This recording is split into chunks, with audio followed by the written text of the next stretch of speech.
အိမ်မက်တွေကို90ရာခိုင်နှုန်းအထိပြန်မှတ်မိစေမယ့်လိုအပ်ချက်9ခုလူတိုင်းအိမ်မက်မကြပေမဲ့လိုလိုက်မေးသွားတာကအနောက်ချက်တစ်ခုပါပဲ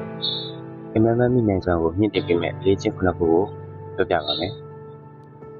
နံပါတ်1ဖုန်းနောက်ကိုအမေးပေးပါအိတ်ခိုင်ကြီးဆက်ဆက်ကလောက်ပဲချိန်ပေးပါမနိုးလာတဲ့အခါအိမ်မက်ကိုတေချာပေါက်မှတ်မိနေလို့ကိုယုံကြည်ကြည်ပြောပြီးမှအိပ်ပါဒါကအုံနောက်ကိုကြိုတင်ပြီးခုမှန်ပေးလိုက်တာပါနံပါတ်2ဖုန်းချက်ချင်းမခိုင်ပါနဲ့လုံးချင်းဖုန်းမင်းနဲ့ပင်ကအရင်ရောက်တဲ့လက်တင်ချက်လက်တွေဟာအုံနောက်တဲ့ကအင်္ဂမမိုရီတွေကိုတရင်ဖြောက်ပြစ်လိုက်တတ်ပါတယ်နိုးပြီးအနည်းဆုံး5မိနစ်လောက်ဖုန်းခိုင်ပါတယ်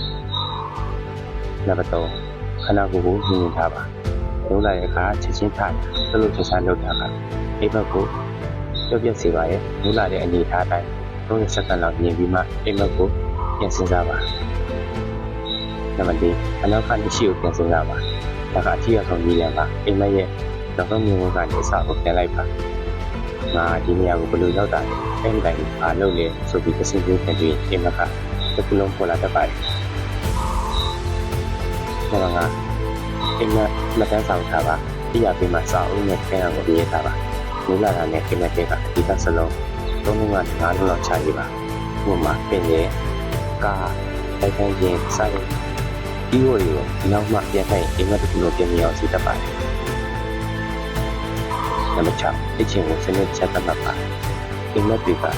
အစ်ဆက်ချင်းစုံရောဒီဆက်ကလိုက်ဖြစ်တတ်ပါတယ်အဲကြောင့်6နိုင်9နိုင်သို့မဟုတ်9နိုင်စသဖြင့်